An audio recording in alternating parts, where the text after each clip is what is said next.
Plastics Europe, le syndicat des producteurs de matières plastiques, est très fier d'avoir fortement contribué à la création et au développement de Valorplast. Nous souhaitons fortement maintenir notre engagement afin de pérenniser et de développer toutes les filières, les différentes filières de recyclage des matières plastiques.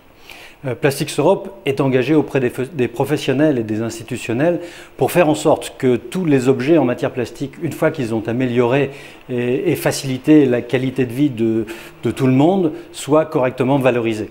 Il faut bien sûr privilégier, lorsque cela est écologiquement correct, privilégier le recyclage à la valorisation énergétique. Mais enfin, le pire serait bien sûr que nous continuions à mettre en décharge des matières plastiques. Au prix où est le pétrole aujourd'hui, il est complètement aberrant encore de mettre des matières plastiques dans des décharges. La matière plastique, c'est du pétrole solide qui a autant de valeur énergétique que le fioul. Plastics Europe est engagé auprès des professionnels et des institutionnels pour faire en sorte que tous les objets en matière plastique, une fois qu'ils ont amélioré et facilité la qualité de vie de tout le monde, soient correctement valorisés.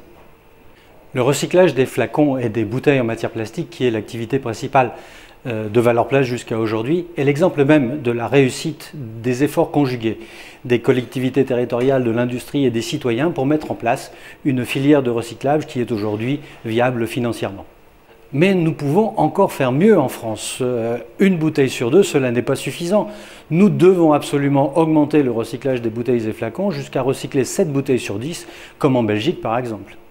Nous devons pour cela communiquer plus, éduquer plus, et dans ce cadre, les dossiers pédagogiques de Valorplast et de Plastics Europe sont particulièrement importants pour permettre aux élèves et aux enseignants d'appréhender l'ensemble de ces enjeux.